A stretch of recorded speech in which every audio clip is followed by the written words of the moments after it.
Welcome to Follow Your Curiosity. Ordinary people, extraordinary creativity. Here's how to get unstuck. I'm your host, creativity coach Nancy Norbeck. Let's go.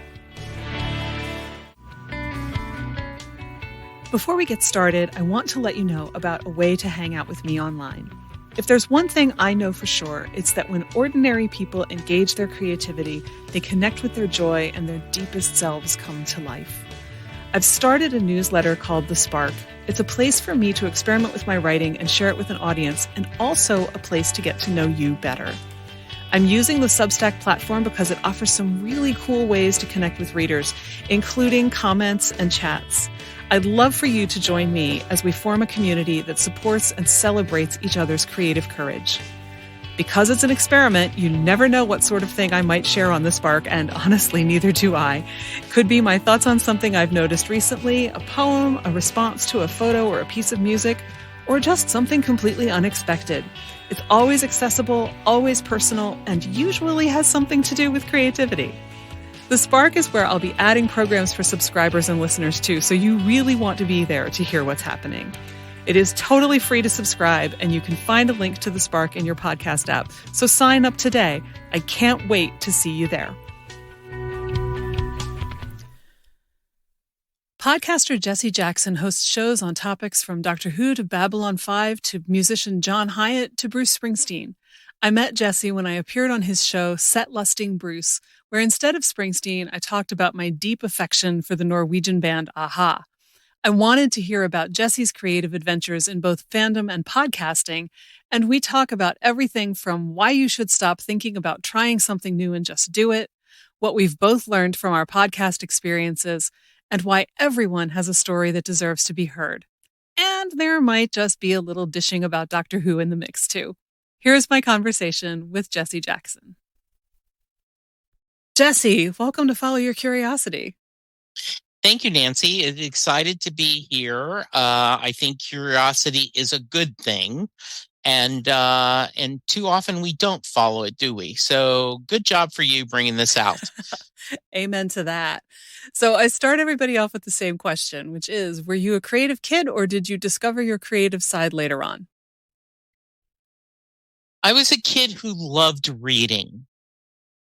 I was not someone who liked to draw or do Legos or Tinker Toys. I mean, though, like we had Tinker Toys, and I remember the what was the Mattel creepy crawlers, right? Where you would put in stuff and everything. But all my creativity was in reading. I thought about writing, but I was lazy. It was too hard to try to write a story. But I always in my mind was thinking of stories and exploring stories. And I've always had my nose in a book. I remember once we went to Mammoth Cave on a church trip, and my mom didn't go with us. My dad did. And he was talking about something that someone bought, like some souvenir. And Mom said, "Oh, well, what did Jesse Wayne buy?" He said, "A GD comic book," which I did. I saw a comic book there in the gift shop that I didn't have, and I bought it. Well, there you go. So then where did reading take you? So I've done a lot of thinking on this, Nancy. My mom was a very big mama's and daddy's girl. She did not like to be away from her family. My dad was in the military, so I can remember Christmases where he couldn't get off, but she would, doesn't matter, pull the kids in the car, drive down to Louisiana because I'm going to spend Christmas with my mom and dad. So I counted once. I went through 12 different schools between kindergarten and 8th grade. Wow. Yeah, because my mom would pick me up and move like in a minute. A couple of years we went to 3 different schools. And so reading, I learned very quickly that it was not smart to make friends because you're going to have to leave them. Mm-hmm. And that's going to hurt. So books became my friends. The books were where I kept company, whether it was comic books, and I read every kind of superhero comic book, Richie Rich, Archie, Casper the Friendly Ghost. And then, once I found novels, and I would start I would go through phases. Like I was always someone who went to the elementary school library or the high school library, the local library, and just would find books and just grab, whether they were mythology or, different. I'd find if I liked an author, I would just go through everything I could find from them. Went through a stage where I still do, Isaac Asimov collections of short stories and everything, and things he did. So reading gave me friends. Mm-hmm. Reading gave me worlds. We were in fact, I was in a podcast just recently talking about my mom had a very violent temper. And I remember as an adult, my dad told me, yeah, I sometimes worried leaving you kids alone. Like, what would she do? Like, and you let us alone? Wow. Let me unpack that for a minute. But so reading was where reading was quiet. Like, she couldn't scream at you because the TV was too loud or you were playing too loud. If you're reading, you're quiet. So it gave me a safe place to hide, a safe place to go, friends. And I think it's like I pretended being a member of the Legion of Superheroes. I thought it would be cool to be a hardy boy and go discover mysteries. I remember one of my first books was a Timber Trail Riding Club, where this guy had never ridden a horse, and he started working there, and he learned how to ride a horse and made friends. So that's what reading came to me about. And I still am a reader. I have I was a late I did not grab onto a Kindle. I liked a physical book. I liked having something, physical that I could hold in my hand, till I realized that with the internet, I could start a book on my Kindle and then later that day or the next day, pull up at the same place on my Kindle app on my phone. Mm-hmm. And I went, oh my goodness, like I'm never without a book now. Yeah. And so then I still have, and if you look behind me, I have rows of actual physical books, but that is the beauty of a Kindle or a Nook or whatever electronic reader you use, is that instead of having to pick 6 or 8 books on a weekend trip, you just bring your Kindle and you have a library with you. Yep. Yeah. Yeah. It is the most magical thing. Yeah. And, when we go back, right, like I can now see any Star Trek episode I want. And I remember when my wife bought me the first Kindle, and I had not read, I bought the first book of the Hunger Games trilogy, and I finished it. And then they had a sneak preview for the second book.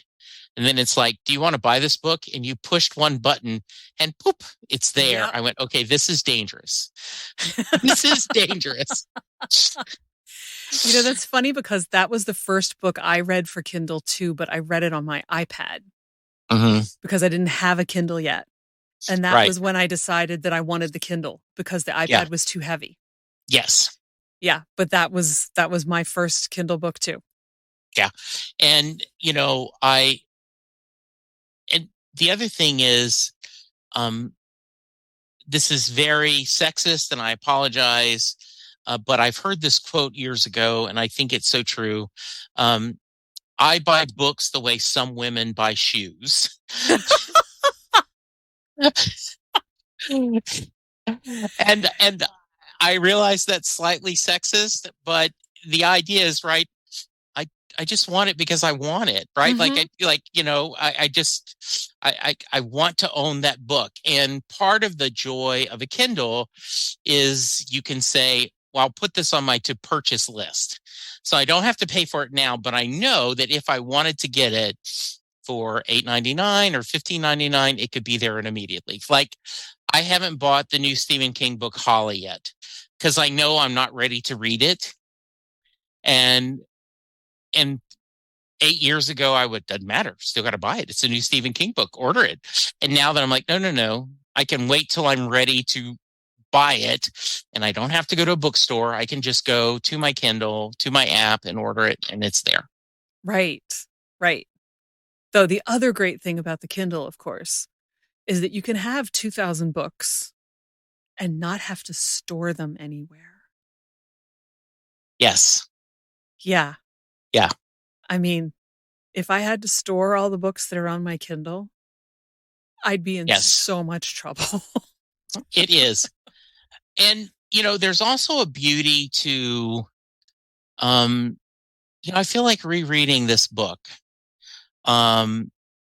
Today we're recording this. Todd Goldberg has a new book out, and he is a detective writer, and it's the 4th book in his gangster trilogy. And he explains why he has 4 books in his trilogy in an interview that he did with me. But he mentioned there's one of the characters in this book was in a short story of his previous collection. And I went, oh, so I could pull up the Kindle, read that short story again. Oh, yeah, it sure was. It's good to see her again. So, yeah. Yep. Super easy. Almost too absolutely easy. It's a little terrifying. Yeah. Though we've lost the joy of going to bookstores, or at least I have. I used to live in bookstores, even if I didn't buy anything. It was the most magical thing to just go and look, even if I had just been there 3 days ago, just to go and see what was on the shelves and pick things up and read the backs and flip through them.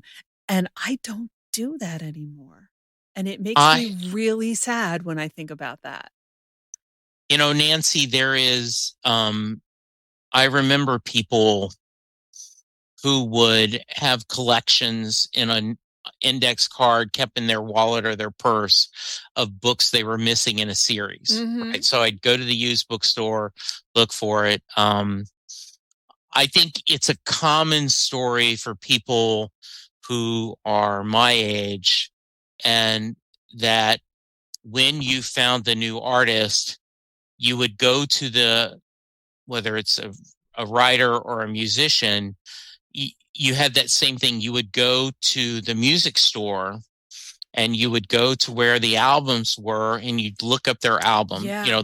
It's a V or a B or a T or an X. And so like for me, in 77, I discovered the Beach Boys. So every record store I went to B's and just flipped through looking, oh, I don't have this one, and pick it up. Now then, it's just there. There is just, oh, I want to hear this. Oh, let me stream it. It's on Spotify. It's on Amazon Music. And if I really like it, I can order it. And the same issue you have, where do I store all my physical CDs? They're now in the cloud and you have all the music. So, yeah. Yeah. Yeah. You really lose that whole thing. Yes. I don't know. I can't imagine, because now that we're talking about this, I'm kind of picturing, and we were saying before we got started that, I was just trying to explain to my 11-year-old nephew that back in the day, before we could stream old Doctor Who episodes, we would read the Target novels, which, to an 11-year-old, I might as well have said that we read them on stone tablets or something. And yet, trying to imagine being 11 and being able to just pick up the remote and pull up whatever you want is such a radically different experience from, that moment of, walking into the Walden Books and hoping that you would find any Doctor Who novel, much less one that you didn't have. Right? I mean, it was like this treasure hunt where you didn't even know exactly what you were looking for. It was just something different, something that I know that I don't have. And you might find 3 of them, and maybe one of them you didn't have if you were lucky, you know? But there was such a thrill in that because you didn't know what you would find. And now, again, this makes me feel like I should, get out my blue hair and my cane, but it almost seems too easy. Like there's no excitement of, will I find this cool thing today? Because it's all there. And then the same thing with the record store, is there a new album out? Is there a new thing that I'm going to stumble on? Because that was the thing of going into the record store or going into the bookstore. You're looking for this thing, but you stumble on this other thing that you didn't expect to find. And hey, this sounds cool. I'm going to try this. Yeah. The other thing we've lost, Nancy, is the surprise. Mm-hmm. Like, we are going to know, in fact, I will not speak for you, but I will speak for Charles and I, who did the Doctor Who podcast. We're irritated. They haven't announced when the new specials are coming on. We're like, come on, let's go. When are you going to do this? There was a time, right, where you didn't know what was coming on till you got the TV guide the week before. Mm-hmm. Right. And much less, there you go to the bookstore. There's a new Stephen King novel.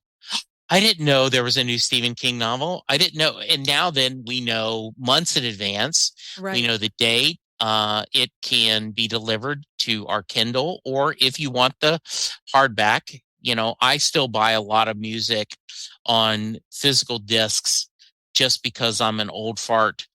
And actually, there's a practical reason why, Nancy. So I have a 2012 Mitsubishi Lancer.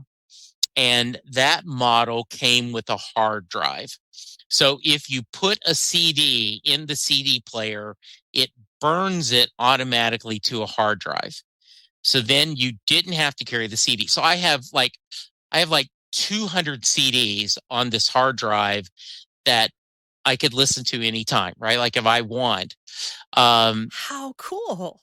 So yes. So that also means at this point, I'm like, do I really want to trade my car in? Because do I even have those CDs anymore? And I realize it's practically the same thing with your iPhone, right? But it just, there is that, yeah. Like I have Bruce Springsteen's, I had bought his autobiography on CD. And you had to tell it not to record. Like when you put it in, it immediately starts recording is the default. So you would have to say, no, don't record this. So yeah, wow. So I have, yeah. So yeah, it's kind of fun that I have this, and there's some CDs that I haven't listened to for a while, but every once in a while I will turn off the podcast, and we'll just pull up, and there is a way to say, scramble and shuffle to where we'll go through, just randomly pick a song off every CD. And when I'm on a trip, sometimes I do that just to go, wow, I haven't heard that song forever. Or wow, that song sucks. Why is that on here? So there's a little element of surprise there, but that is really cool. I had no idea that there was ever a car that had a system that did that. Yes. Yeah. So I have this. Yeah. And I'm sure there is a limit to the CD, the drive, but it so far it's not. And it's hilarious. And it lets you pick, like, my new musical obsession is a guy named Jason Isbell. And so I was able to put all of his CDs into one playlist, just like it would on my phone. And when I was driving down to Austin to see him perform live, for the couple weeks before, I did nothing but listen to Jason just to get me ready for the concert. That is so cool. I will confess, I still buy stuff on CD sometimes too, because I live near the Princeton Record Exchange. which Okay. there is a real element of surprise there because you never know what you'll find on their shelves, especially if you dig through their uncategorized budget CD section, which you can Sure. find all sorts of wild gems in there. But I also, speaking of being an old fart, I don't have a Spotify subscription or an Apple Music subscription or anything like that because I'm the kind of person that I want to like listen to this album for a while, and I'll listen Sure. to it for a while, and then I'll decide that I want to switch to something else. And I'll just go and say, this is the album I want to listen to. If I don't have it, I'll grab it from Apple or Amazon or wherever. And I don't do that enough to be worth blowing the money on the subscription. So I hear you. Yeah. Yes. Yeah. So I'm very weird that way too. Not at all. Which is, what I did with a bunch of AHA stuff after I talked to you a couple months ago to come up with a playlist for you. But by the way, I've been enjoying that. I have liked it. I'm not sure they're very different, but I've enjoyed the playlist, and I'm gonna spend a little more time with it, and then I'm gonna have you come on and we're gonna talk about why you picked these songs. I'll tell you what I thought about them, but I've been enjoying that. That's been a lot of fun. I've had you did that for me, and then I had someone on who is a huge Todd Rundgren fan. Oh, wow. And so instead of just hello, it's me, and a couple others, he sent me a deep dive of Todd Rundgren songs, and I'm going to do that too. That's fun. So let's talk about that show, because that's how Jesse and I met. Is that I did one of Jesse's 3 podcasts, which is amazing to me that you do 3 podcasts. I get exhausted just thinking about trying to do 3 podcasts all at the same time. So technically I do 4. Oh my God. I know. I felt bad. Like, should I just tell her? Can I tell her? Yes. So, I do a Doctor Who podcast, Next Stop Everywhere, that is out every other Wednesday, where my buddy Charleston Skaggs and I have been doing this, ever since Capaldi started. That was our first episode, was right before he was going to start. We did a welcome to meet the host, and then we covered his very first episode. So wherever that was, we've been doing that. We will go weekly when it's new episodes, and then on the off season, we go every other week. And we visit classic Who, modern Who. We will do, we haven't done novels, but we have done plenty of the Big Finish audios, and we'll talk about that. So that's one. The other one is Next Stop Up. That's Next Stop Everywhere. Then Last Best Hope for Conversation, JKL Media, is my buddies Lou and Karen. I started out podcasting a podcast that was called the Scapecast, which is a Farscape podcast. Farscape was an Australian science fiction show with Jim Henson, Muppets, and it's a really, really good show. And Lou and Karen had seen every episode multiple times, and they were doing a rewatch, and their shtick was you had a rookie watching the episodes that didn't know anything about it. And so I was the rookie. And we got all the way through the movie, and we had a wonderful time. Well, Lou got a complete set of Babylon 5 episodes for Christmas a couple of years ago. And he says, I've never watched Babylon 5. Do you want to do a podcast? And we're like, we don't have time. And finally, we just said, we're going to make time. So he and Karen have never seen Babylon 5.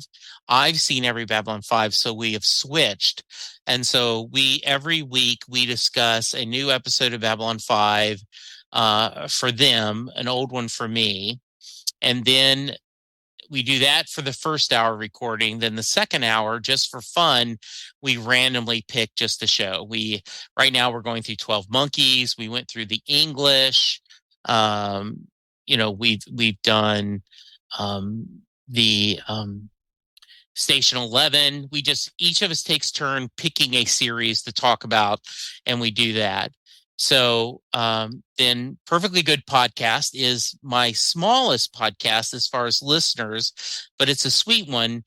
John Hiatt is one of my favorite musicians, that he is best known as a writer. His biggest hit was Are You Ready for This Thing Called Love, done by Bonnie Raitt. And Sylvan Groth and I are going through every John Hiatt song in alphabetical order. And so we do that.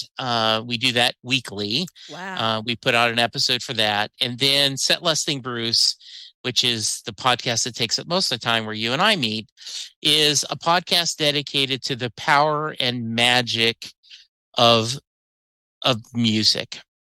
I started out talking mostly to Bruce Springsteen fans, but over the years I've adapted where I just like talking to people who are passionate about music or anything.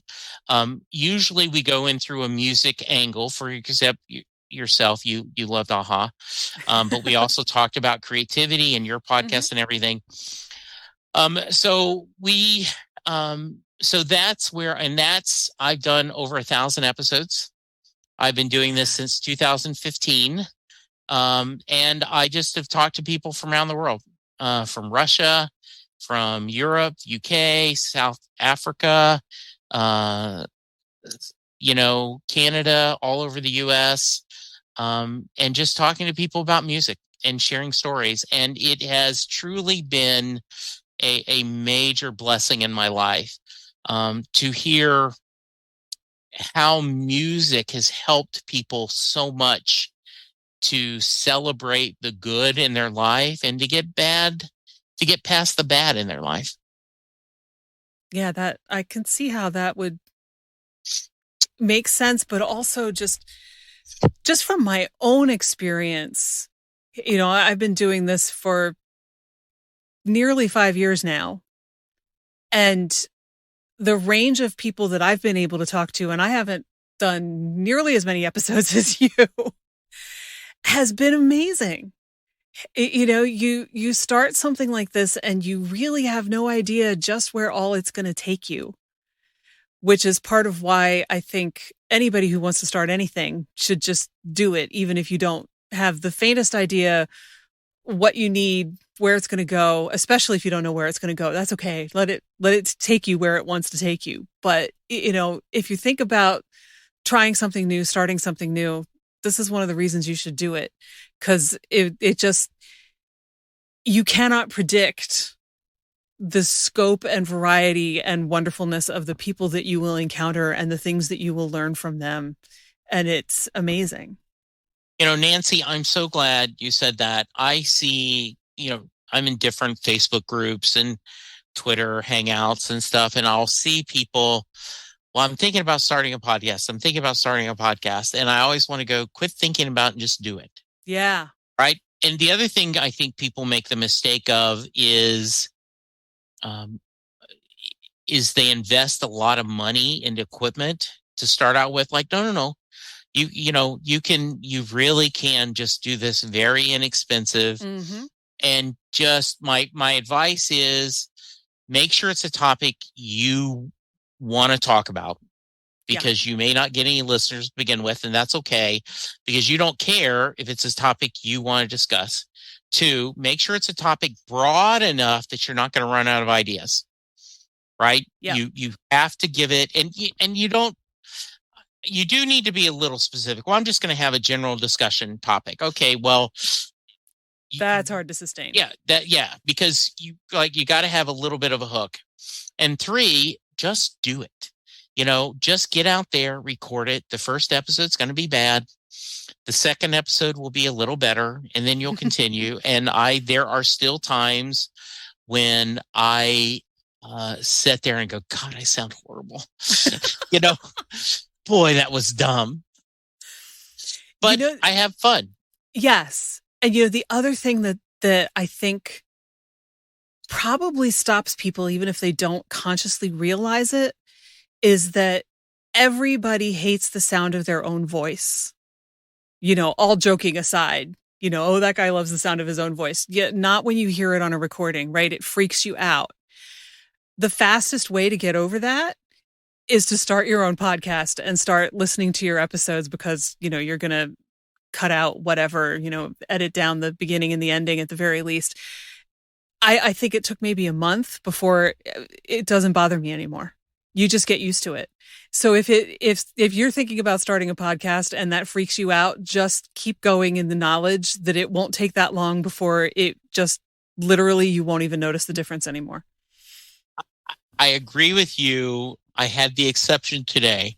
I was recording with a buddy at my lunch, and it was the last time he had joined me.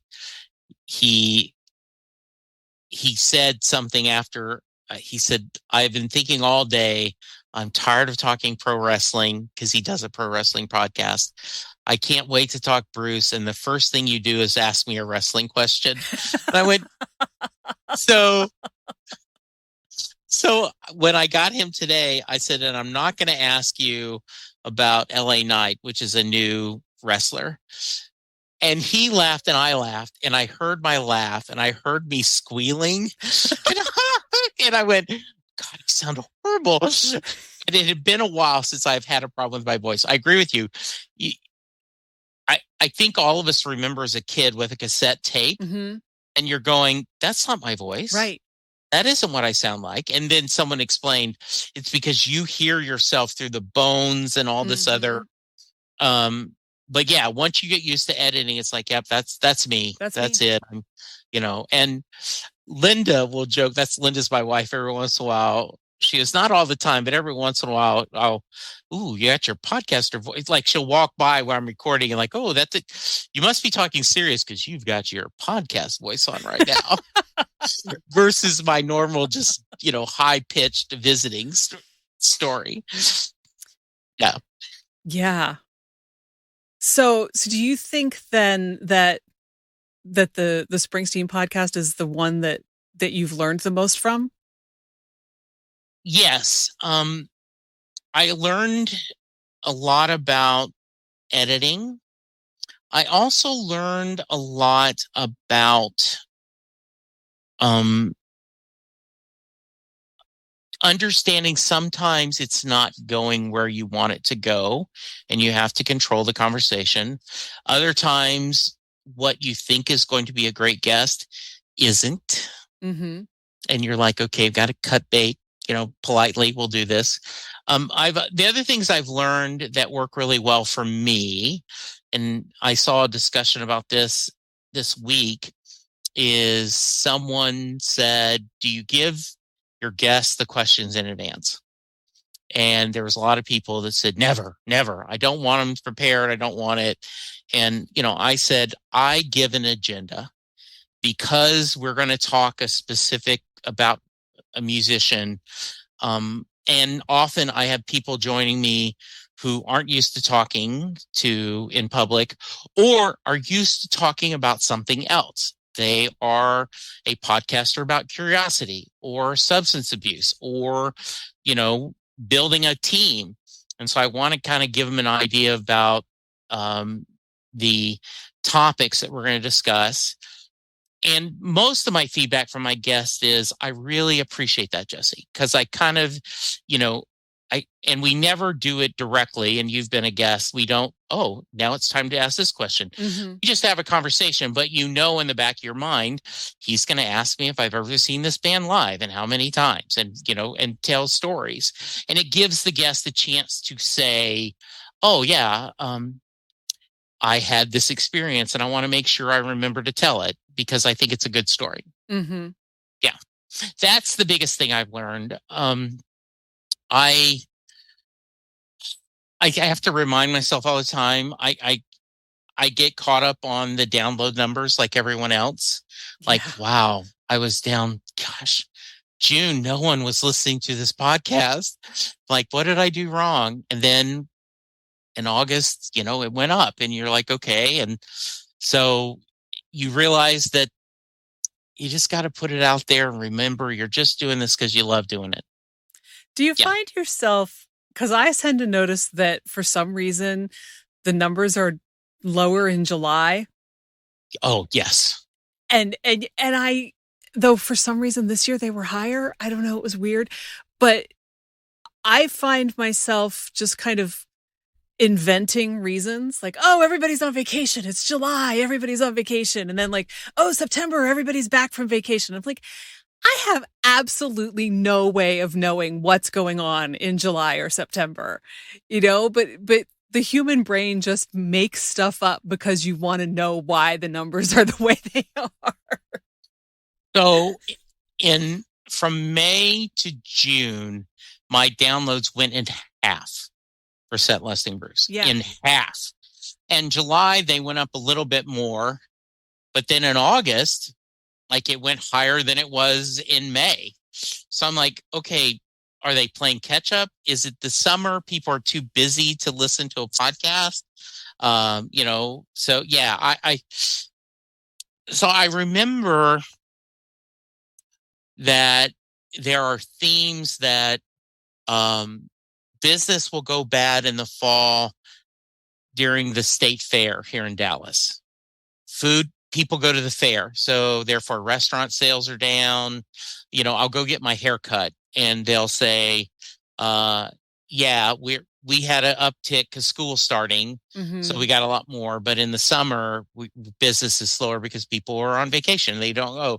So I think everyone does that. And there probably are cycles out there. My day gig is we offer roadside assistance in the RV industry. And starting in spring break all the way till probably in the next week or so, our volume just consistently goes up. And then starting 4th of July, it starts slowly going down because people do less travel. But during the summer, and 4th of July is our peak, that will be the week around 4th of July will be our busiest week every year. Wow.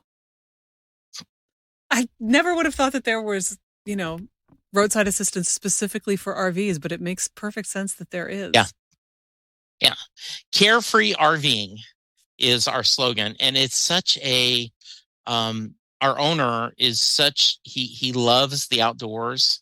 And this truly is about, there's pictures everywhere in our building about people camping and doing things outdoor. And they just kind of laugh at me that in Jesse's idea of vacation is going to a Springsteen show. Hey, they know you well. Maybe someday you'll take an RV to a Springsteen show. And there we go. Yes, indeed. It's all good. Yes. It's all good. Yes. Mm-hmm. So I'm especially curious because, you've got, you mentioned at least 4. Okay, I've lost count. So okay, you've got Doctor Who, Babylon 5, Farscape. So it's at least 3 different really good science fiction series. Right. So obviously you've got like a huge fandom factor in what you do. Right. And I'm just curious, like how fandom, I mean, I'm trying to figure out the right way to put this question together. Like, fandom obviously had to come before the podcast, right? Yes. But how has fandom influenced the podcast, and how has the podcast changed your approach to fandom? Does that make sense? It does. And I'll actually do Bruce about this, Set Listing Bruce. 2015, a couple of things happened. One, Springsteen and I was a film that came out that was just fans submitting snippets, videos of explaining why they loved Bruce Springsteen's music. And it's a wonderful film that does a little bit of Springsteen in concert, but mostly just his interaction with fans. And there's a great couple that he shares, that we go to all these beautiful cities with all this art, with all these museums, and we spend all our time going to a Springsteen show because his wife's the fan, he's not. And they said, if you had one thing to tell Bruce, what would you tell him? Make it shorter. Some of us are not enjoying it. And there's a wonderful scene in the postscript where Bruce actually, he's at a pub and he sees them outside. He goes, "You're the guy who doesn't like my show. You're the guy who doesn't like my show," and brings them in. And Bruce talks to him, and then he invites them to come back after the show. And I'm sorry, he apologizes to the husband that he didn't make it shorter. And, and the husband is just, like, no, there's no way I'm in it. So anyway, that happened. And I said, those are interesting stories. Lynette Carolla, who was married to Adam Carolla at the time, did a podcast where she talked to famous friends of hers that were Springsteen fans, and they shared stories, and she stopped doing that. And I said, I want to hear more of those stories. So I went to the guy who owned our network at the time, and I said, I want to do a Springsteen podcast. And he's, okay, what's a Springsteen podcast? I said, I'm going to talk to fans about Bruce Springsteen, and I'm going to just get their stories. He said, okay, that sounds fine. So he hung up. He told his wife, Martha, Jesse wants to do a Bruce Springsteen podcast. I think we'll get a season out of it. A season to him is 12 episodes. I'm at 1,080 and counting. And so what I found is people usually don't. Some people like talking about themselves. Some people enjoy visiting. Like I love telling stories, you can tell. So, but a lot of people don't. But if you get them to talk about something they love, they will open up. And I can't tell you how often that someone, after they've been on the podcast, says, that was really different than I thought it was going to be. That was a lot of fun. I didn't understand. I didn't think we'd get that deep or that share.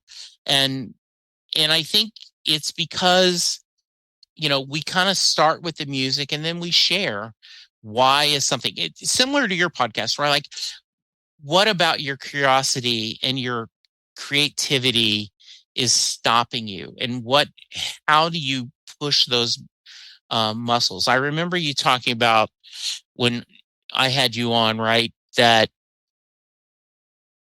people like, well, I don't have a creative bone in my body. And we talk about, yes, you do. It's just been pushed out of you. You just don't realize how different creative. And you and I talked about, there's people who can cook without a cookbook. Yep. That would say, I'm not creative. Yep. There are people that can tell stories and just make you laugh. But I'm not a creative person. Yeah. We put ourselves in that box. Well, because I can't draw, or I can't sculpture, or I can't type out a short story. But the creativity is all around us. And there are people that, the people that decorate their house for every season, that's a different kind of creativity that brings them joy, and it's there all the time. Mm-hmm. Yeah. And a lot of times it's just that somebody told you weren't creative, and so you believed it. Yes. You don't have an interesting story.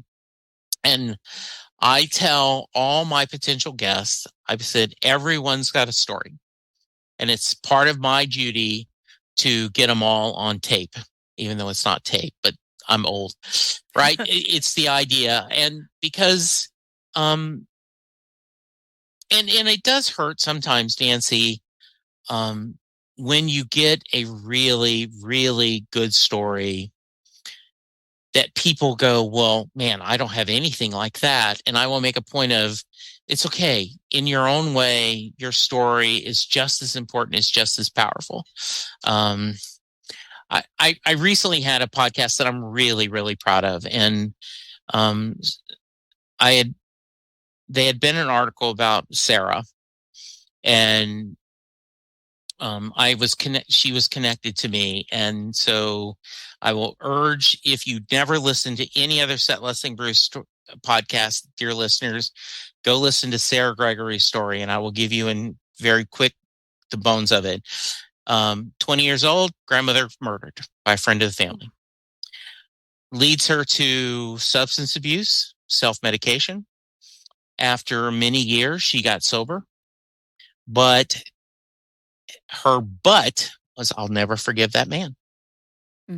Don't ask me to do that. I'll do anything, but I'm not going to do that. I was like, you need to do this to get healed. No, I don't. And she hears a Bruce Springsteen song called A Letter to You. And she heard it in the car, and she said it was like lightning striking her. She walked into her house and she started writing a letter. And she wrote a letter to the man who killed her grandmother that was in death row.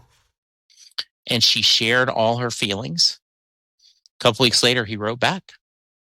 She was scared to open the letter. Her husband read it and said, it's okay, you can read it. They continued corresponding.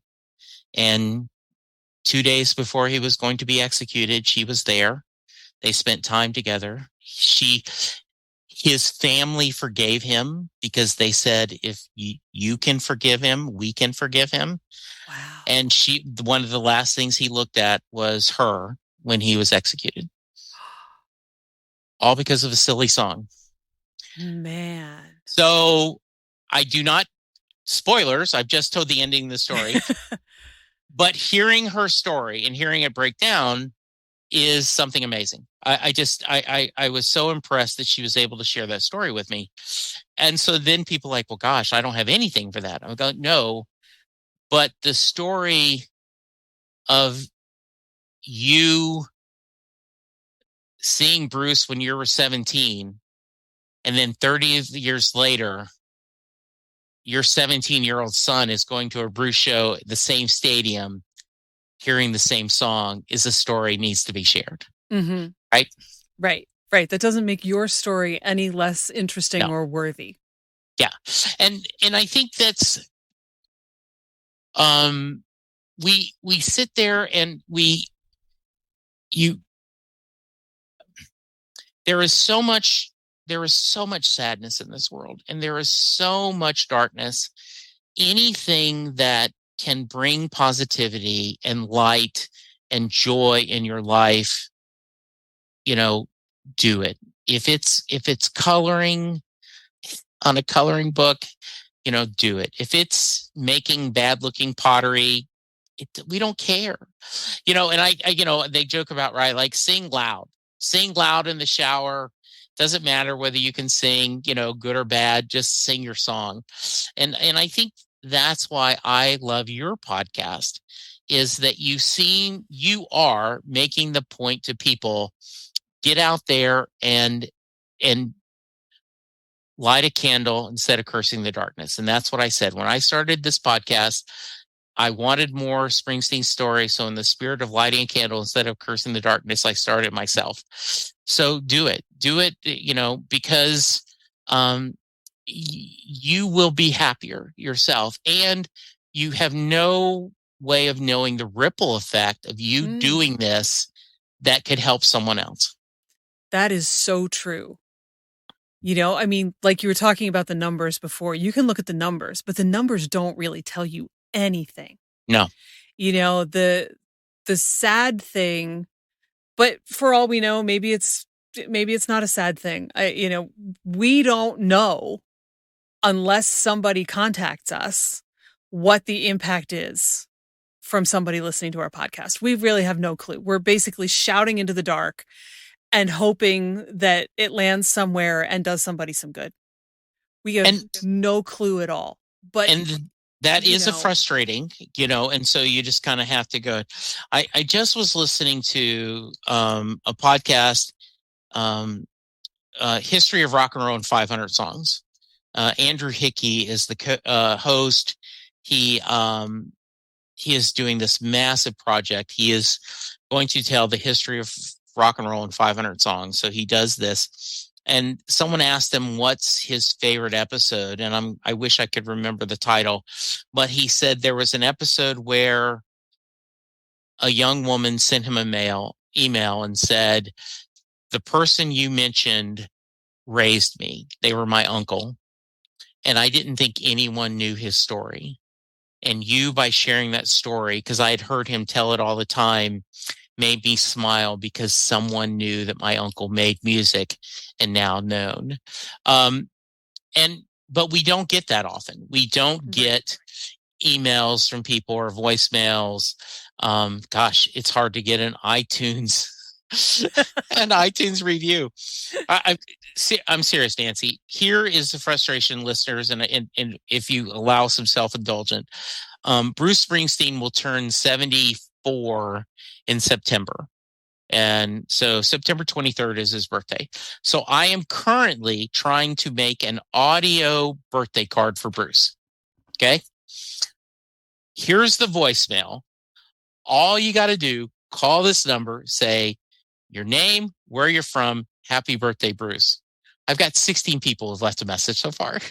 Oh. I'm like, guys, it literally is that easy.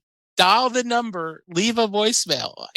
I'm not asking you to type out a letter and close a self-addressed stamped envelope. And just people are used to this is a one-way communication. Yeah.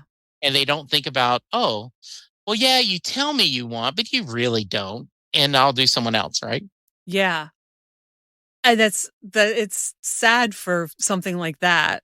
And unfortunately, this will go out after that date. That's fine. So, if you're still collecting stuff, maybe you'll get a straggler. Yes. But I'm also thinking as we're talking that in a way, maybe it's a good thing that we don't know the effect, because we might alter what we do to try to create more of it, and it might become kind of artificial. So maybe it's good that we're kind of shouting into the dark and doing our authentic thing and not trying so hard to control how it lands and where it goes. So I thank you for saying that, because you asked, what did I learn? Early in the podcast, I got a 1-star review on iTunes, and it said, host is okay, but he tells too many of the same stories. He should build an FAQ. And first off, I didn't have a website. And then so I was self-conscious for a while. And then I realized that, yes, my listener has heard the story, but in most cases, the person I'm having the conversation with hasn't. So I will, every once in a while, I'll still say, okay. And for those of you who heard this, skip ahead a couple of seconds. And if it's a really long story, I will edit it out. Like I will say, okay, the guest needed to hear the story, but my listener doesn't. So I'll edit that out. But I was self-conscious. I was like, no, I can't tell that story.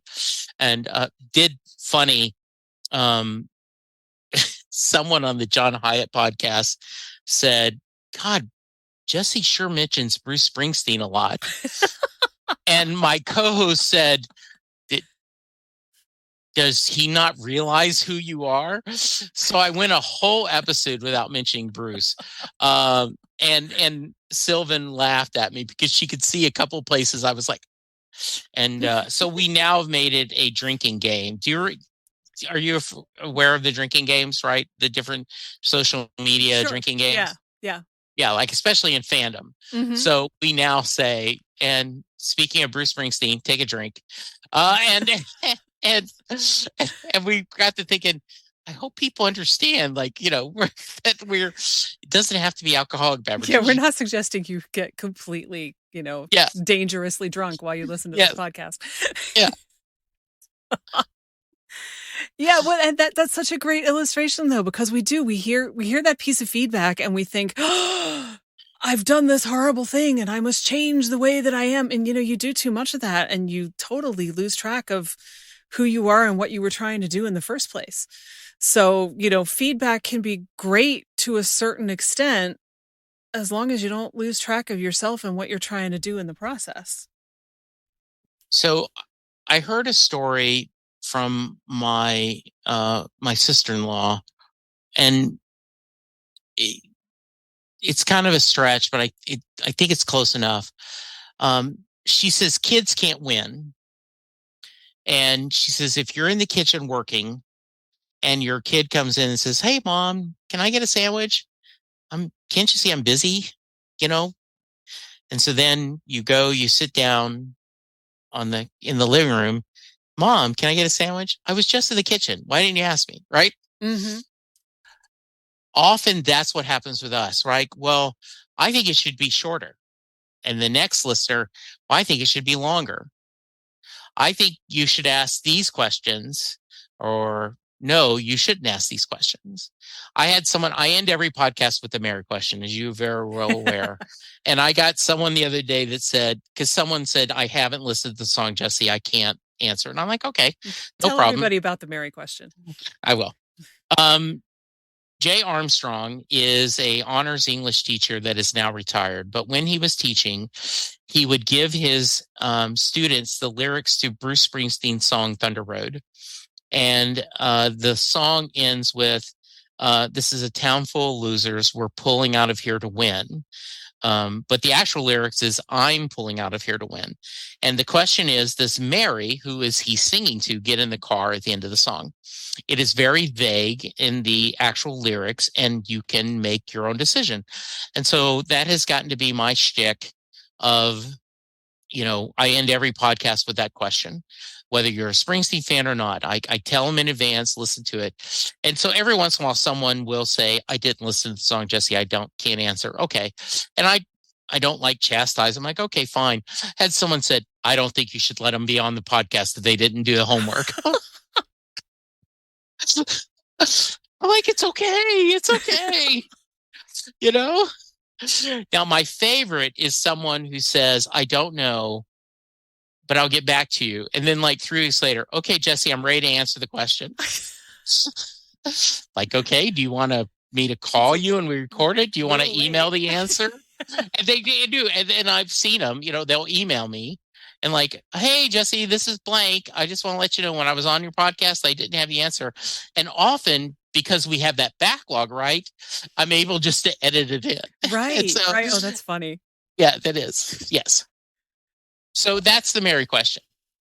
That's the Mary question. Yeah. Yes. That can be a challenging question too. Yes. Yeah. And, and I think the other thing, since we're talking about curiosity and creativity, is asking questions why, and doing this. Why have I always done it this way? Mm-hmm. And should I try it something different? The old thing, if it's not broke, don't fix it.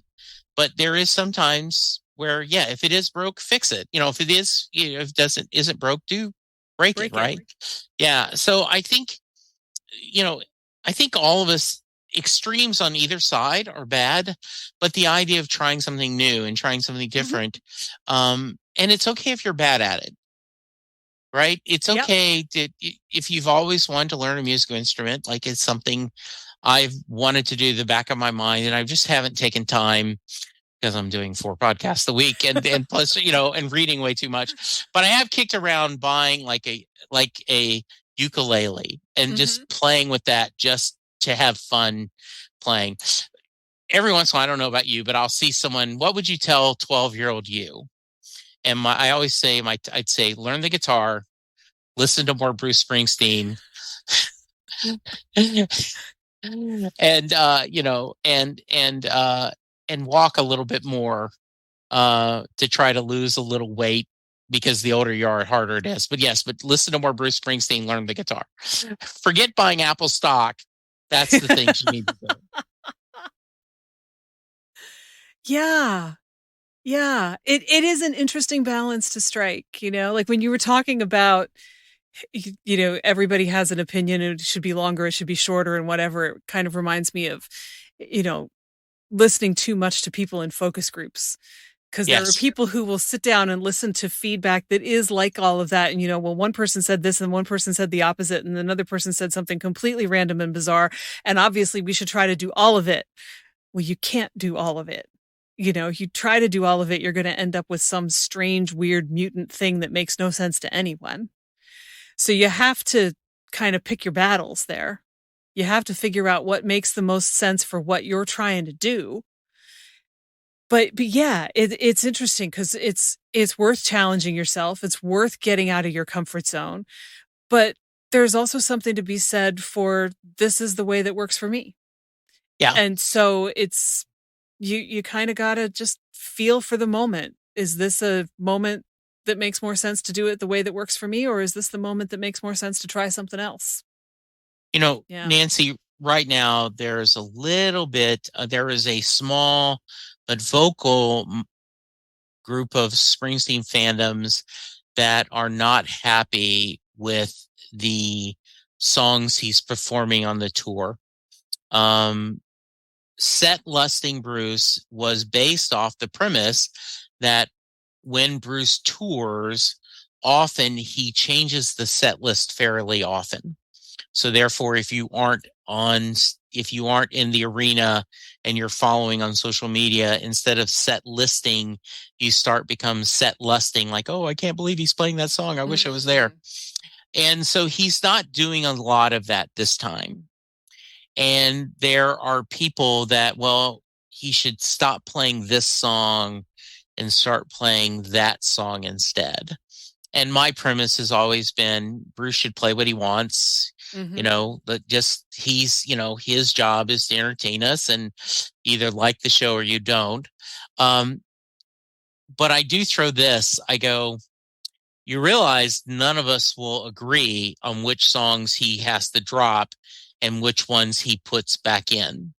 The song that you go, oh, this is absolutely has to stay on, I may go, no, we could skip that one, and vice versa. And that's the idea, well, if what I want to hear is different than what he should do, right? And you can give the advice, well, if I was doing this, this is what I would do. But ultimately, you've got to follow your own creative voice. And you have to, let's say you're writing, right? You certainly, there will be editors and there'll be people reviewing it and going it, but you have to, the best advice, I have someone saying, like, I don't need you to tell me, I need you to tell me if the story doesn't make sense, not whether you like the story or not, right? Like, are you like, that's the best advice. Like, I don't understand why this character is doing this. Oh, okay, well, that will be revealed later. You're where you should be. Or, oh, that should be very obvious by this now while they're doing that. If you don't get that, that means I've missed something in the storytelling. Right. Is an example of, right, the kind of creative feedback that's really healthy versus, no, I think she should go with Roger, and you've got her going with Sarah. Well, that's the story I want to tell. I want to tell her going with Sarah. Yeah. And that reminds me of something that I've seen Neil Gaiman say, and I'm going to totally butcher it if I try to even try to get it exact. But it's basically, when a reader tells you that something doesn't make sense, you should always listen to them. When a reader tells you how to fix it, you should never listen to them. Yes. I think that is perfect, right? Yeah. Because if the idea, right, of going, oh, wait a minute, I don't understand that. Okay, then I need to do it better. But no, this is where perfect. Yeah. But Chris, we could say that about Neil, whatever he does. Yeah, right. But you're also absolutely right. I mean, you will never get two fans of anything to agree on everything.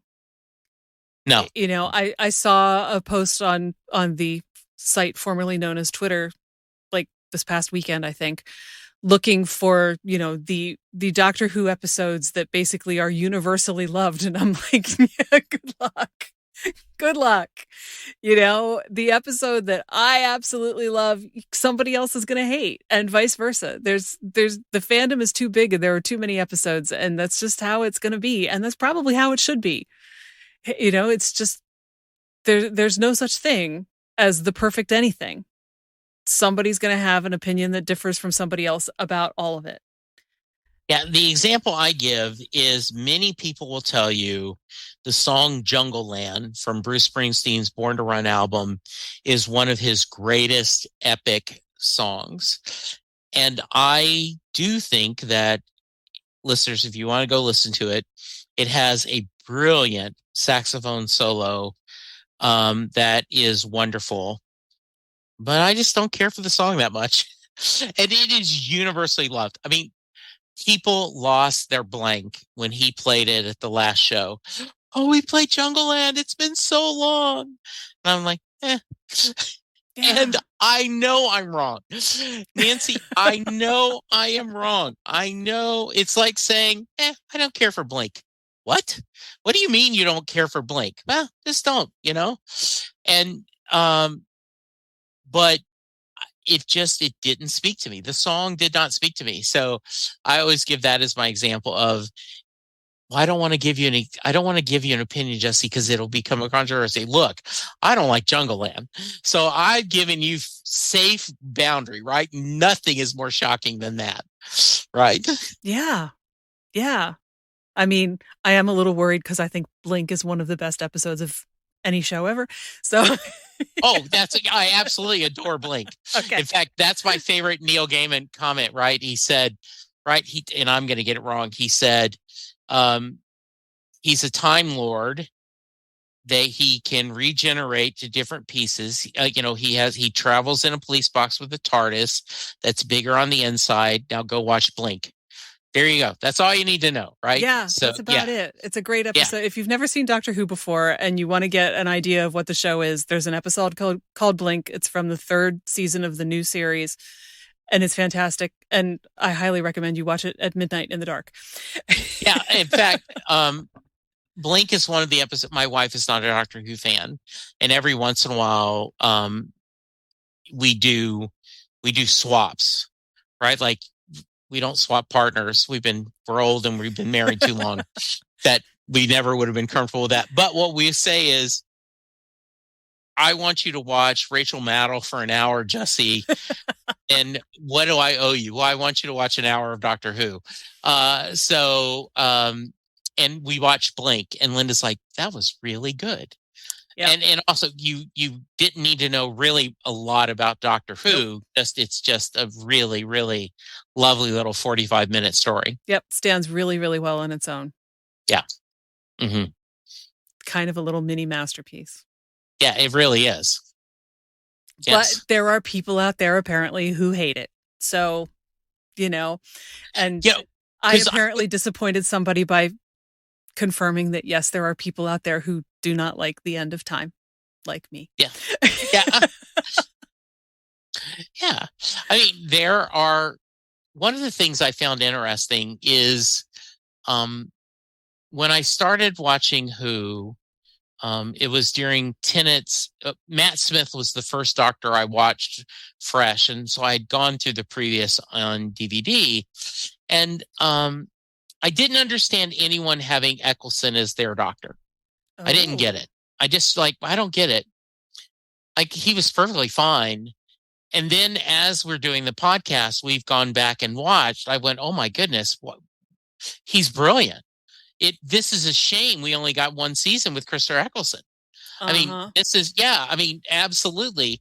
Now, Tennant's my Doctor and Martha's my favorite companion, but I do see, I'm like, we should have gotten another season of Christopher Eccleston. He was just tragic. So good. But through the magic of Big Finish. Yes, indeed. We now have so much more Christopher Eccleston. And I will tell you, when that first set came out, when we were all still working from home, I would go for a walk every day at lunch because there's a lovely park near my house. And I put that thing on my phone and I went out for a walk, and I don't think I stopped smiling the entire time I was out walking. And people probably wondered what was wrong with me, but I just could not stop grinning while I was listening to it because it was just like magic to have him back in any format. We did an episode covering Metropolis, the one with, Eccleston doing, and God, that was such a good story. So good. So good. Yes. Now the podcast is just going to be us naming episodes and telling people, go see this, go see this. I know, but if you were a Chris Eccleston Doctor Who fan and you haven't listened to the Big Finish episodes, you owe it to yourself.